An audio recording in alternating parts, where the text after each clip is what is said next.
Enteo, você sabe. Uma das coisas mais interessantes sobre a física moderna é que temos uma ideia completamente errada sobre o que a velocidade da luz realmente. Quando Einstein nos diz que nada pode viajar mais rápido que a velocidade da luz, a maioria das pessoas pensa, é a velocidade máxima de um objeto. Mas essa é uma interpretação completamente equivocada. Deixe-te explicar por quê. Vou começar com algo bem fundamental. Qual é a diferença entre velocidade e rapidez? Bem, velocidade é algo que você mede no sistema de coordenadas. Se você está no tram, você pode dizer que o tram está viajando a 100 km por hora, certo? Agora, a coisa estranha é que a velocidade depende de quem está observando. Se você está parado na estação, o tram está a 100 km por hora. Mas se você está no tram, o tram não está se movendo em relação a você. Está em repouso. Então a velocidade é sempre relativa. Ela depende do observador. Isso é o princípio de relatividade que já existia antes de Einstein, desde os tempos de Galileu. Mas aqui é onde as coisas ficam interessantes.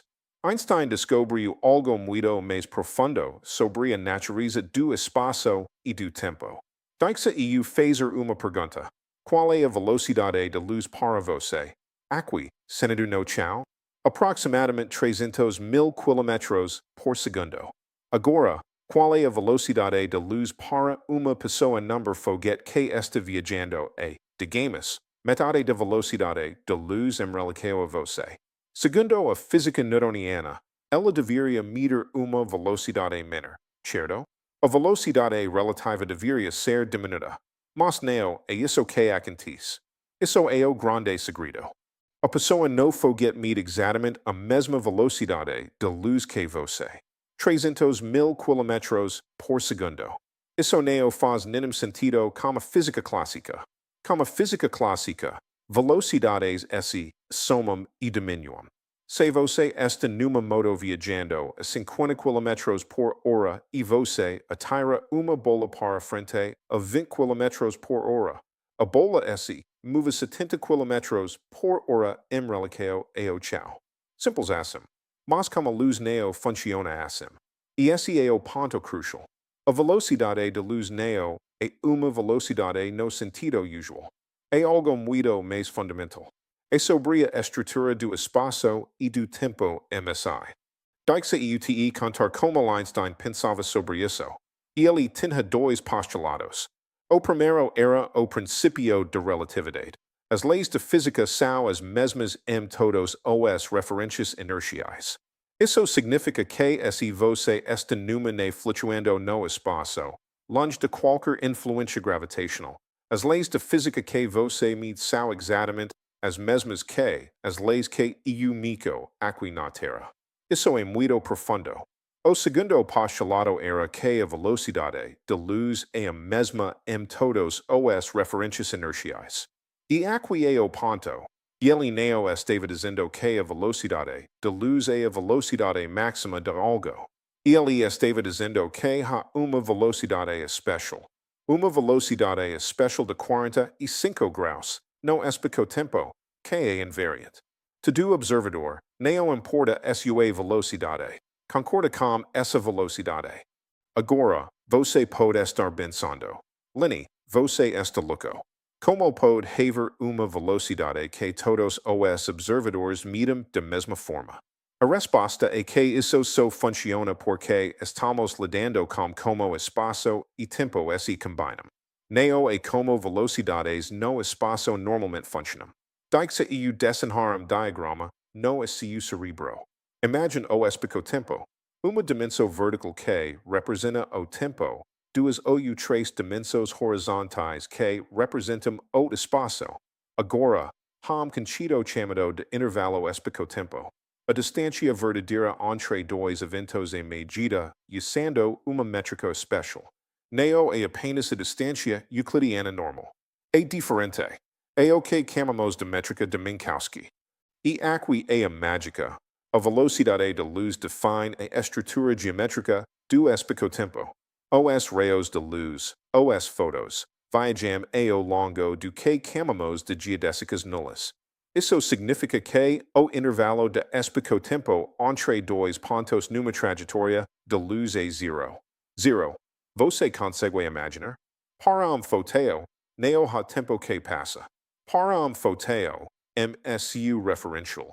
Embora neo possamos realmente falar referential da foteo porque ali sempre viaja a velocidade de luz. Neo ha distância real entre onde ali e comica e onde termina. Isso é completamente diferente de como pensamos sobre a velocidade normalmente. A velocidade é distância dividida por tempo, certo? Mas para a luz, essa razão é especial porque ela define a relação entre espaço e tempo. A velocidade de luz neo é apenas a velocidade máxima que algo pode ter a velocidade que define como espaço e tempo estão entrelaçados.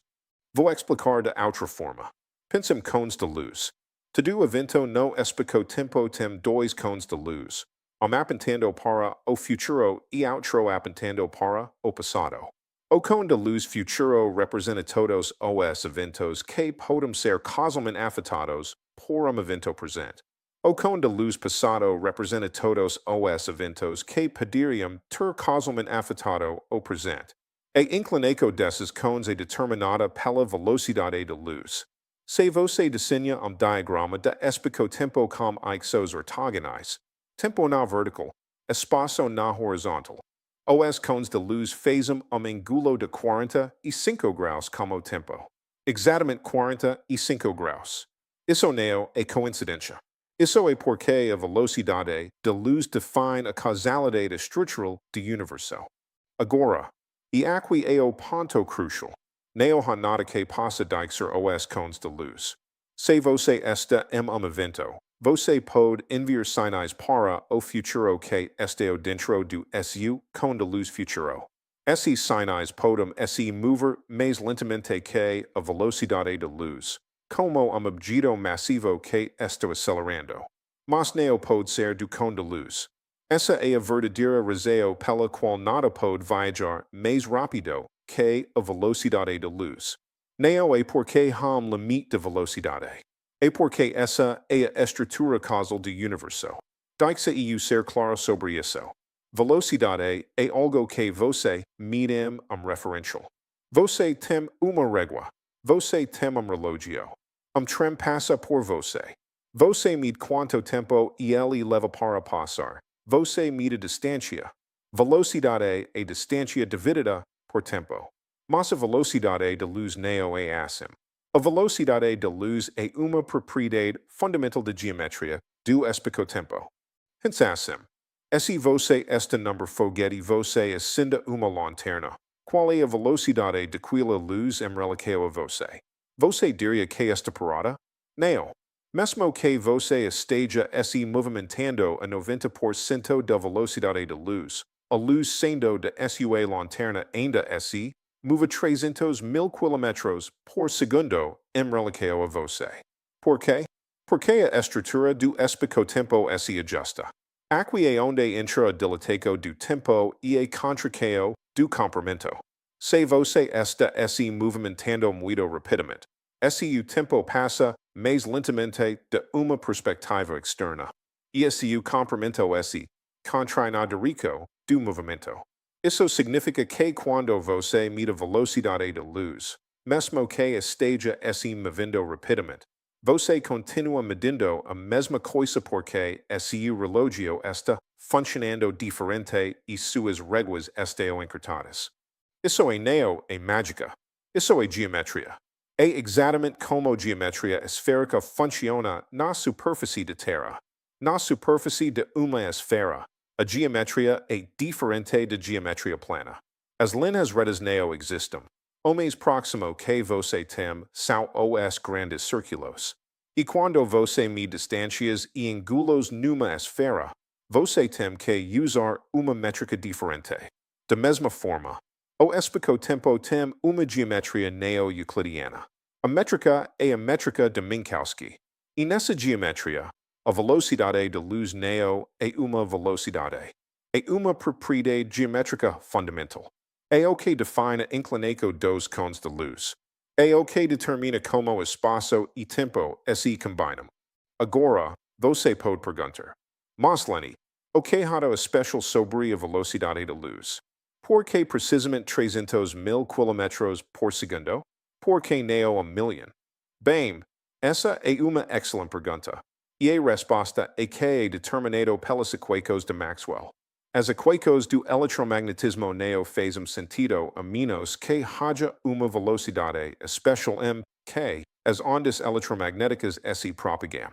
E essa velocidade é invariante. Todos os observadores medem a mesma coisa. Quando Einstein percebeu que uma velocidade poderia ser invariante espaço e tempo se relacionassem de uma forma específica, ele invocou esse novo entendimento do espaçotempo. Deixe-eu mencionar algo mais sobre massless particles, sobre fotons. Fóton é uma partícula de massa zero. Não tem massa de repouso. Quando você tem uma partícula com massa zero, a equação relativística da energia é igual a pc, onde p é o momento e c é a velocidade da luz. Para uma partícula massiva, você tem e ao quadrado igual a pc tudo ao quadrado mais mc ao quadrado. Mas para fóton, mc é zero, então você tem apenas e igual a pc. Isto significa que fóton sempre dividir a velocidade da luz. Não há escala. Ele não pode andar devagar. É parte da definição matemática do que é fóton. Se ele viajasse mais lentamente, ele não seria fóton, seria algo else. Não este que há algum mecanismo que força o fóton a viajar rápido. É que viajar a velocidade da luz é parte da identidade fundamental do fóton. Assim, é como dizer qual é a velocidade de ponto. Ponto não tem tamanho. Não faz sentido perguntar qual é a velocidade de ponto porque ponto não é uma coisa estendida no espaço. Da mesma forma, fóton viajando a velocidade da luz não é realmente algo viajando no sentido que você pensa.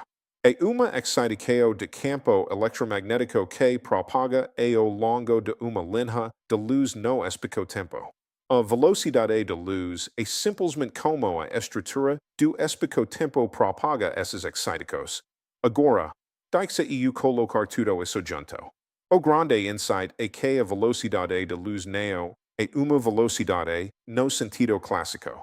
Não é como se houvesse limite de velocidade cósmica e alguém colocou uma placa que diz limite 300.000 km por segundo. Não é assim. É muito mais profundo. A velocidade da luz define a causalidade. Define como as causa e efeito se relacionam no universo. Define como espaço e tempo se intermeiam. Define a geometria fundamental da realidade. E porque define essas coisas, ela aparece como invariante, o mesmo para todos os observadores. E porque é invariante, nada pode ultrapassá-la. Não é limite externo imposto. É parte da estrutura da realidade. Deixe-eu abordar uma coisa que as pessoas sempre perguntam. Se a luz alcançar a velocidade máxima, por que a luz não tem massa? Bem, na verdade, é o oposto. A razão pela qual nada com massa pode alcançar a velocidade da luz é porque conforme algo se move mais rápido, isso é energia cinética aumenta. De fato, aumenta infinitamente conforme você se aproxima da velocidade da luz. Você precisaria de uma quantidade infinita de energia para acelerar algo com massa 8 a velocidade da luz. É impossível. Fotons, por outro lado, não tem essa restrição porque não tem massa. Fóton é criado, e quando é criado, sempre viaja à velocidade da luz. Você pode criá-lo com mais energia. Isso apenas muda sua frequência e momento, não sua velocidade. A velocidade permanece a mesma. Então deixe-eu resumir o que está tentando te dizer. A velocidade da luz não é uma velocidade. É parâmetro fundamental que descreve como o espaço e tempo se relacionam. É a inclinação dos cones de luz. A metrica do Espaçotempo. A ok define a causalidade do Universo. A por isso que a mesma para todos os observadores. Neo porque alguém impôs limite de velocidade. Mas porque é uma propriedade intrínseca de geometria de realidade. Quando você entende isso, tudo faz mais sentido. Dilatação do tempo. Faz sentido se você entender como o tempo passa diferentemente em diferentes partes do espaço-tempo. Contração do comprimento. Faz sentido se você entender como distâncias são medidas diferentemente por observadores em movimento relativo. Relatividade de simultaneidade. Faz sentido se você entender que simultaneidade é uma superfície em ângulo no espaço-tempo e diferentes observadores cortam o espaço-tempo em ângulos diferentes. Tudo isso flui naturalmente quando você para de pensar em velocidade como distância sobre tempo e começa a pensar em velocidade de luz como a geometria fundamental do universo. É uma mudança conceitual profunda. Não é apenas uma diferença de números. É uma diferença em como você pensa sobre o que é espaço, o que é tempo e como eles se relacionam. Você sabe, isto foi o grande insight de Einstein. Não foi apenas descobrir que a velocidade da luz é constante. Foi entender que essa constância tem uma implicação profunda. Espaço e tempo não são separados. Eles são interligados numa estrutura única chamada espaço-tempo. E essa estrutura tem uma geometria específica determinada por essa velocidade especial. Hermann Minkowski, que foi o matemático que desenvolveu essa geometria depois de Einstein, ele diz algo realmente lindo. E ele diz: avisos do espaço e tempo que quero convidá-los a imaginar neo são nem pouco triviais. E eles têm o efeito bem dramático de redefinir conceitos fundamentais. Doravante, espaço por si mesmo e tempo por si mesmo estão condenados a desaparecer em maras sombras, e apenas uma espécie de união entre os dois preservará uma realidade independente. E que é exatamente querido? Espaço por si é uma sombra. Tempo por si é uma sombra. O que é real é a estrutura do espaço-tempo. E a velocidade da luz é o número que te diz como aquela estrutura é interligada. Agora, temos outro ponto que eu quero mencionar. Frequentemente, as pessoas dizem: bem, mas a luz viaja mais lentamente em vidro do que no vácuo.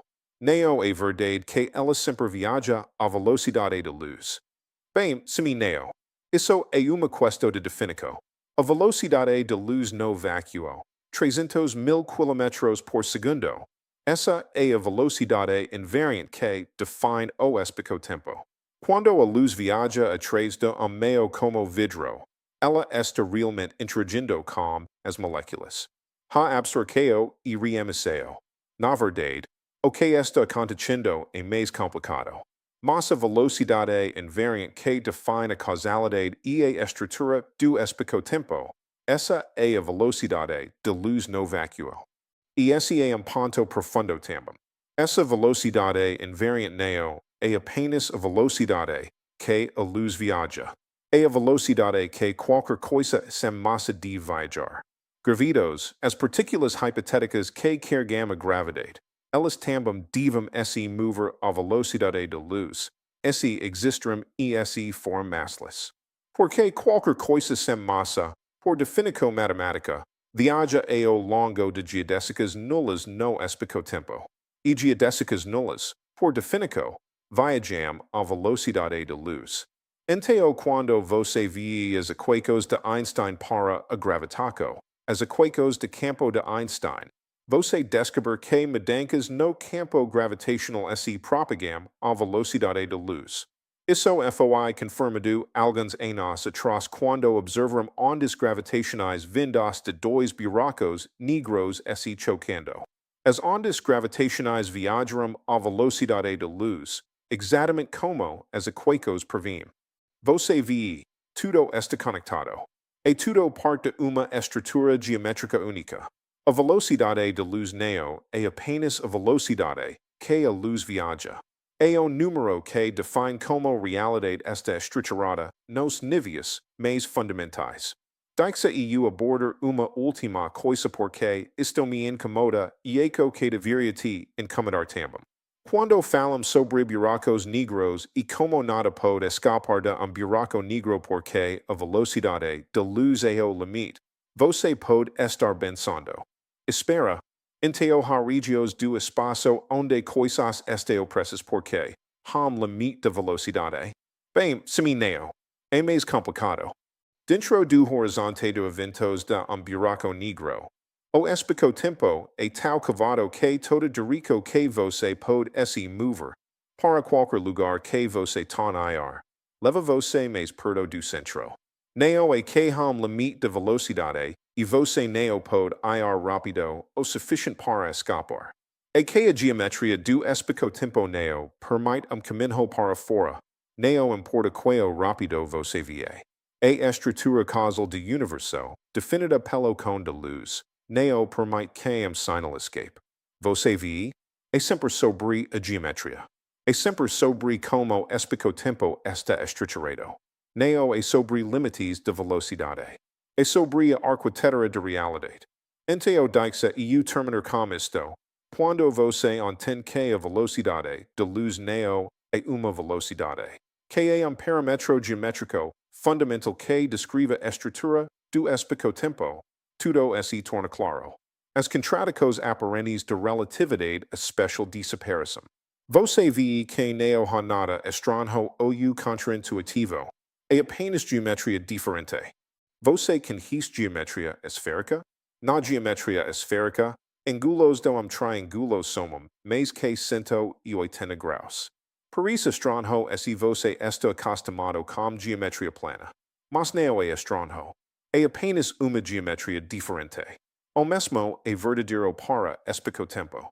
A geometria é diferente da espaço euclidiano tridimensional. Mas uma vez que você entende geometria, tudo faz sentido. E é assim que você entende que a velocidade de luz não é realmente uma velocidade. É a curvatura do universo. É como o espaço se torna tempo. É como causa se torna efeito. É, em última análise, a estrutura geométrica fundamental da realidade MSI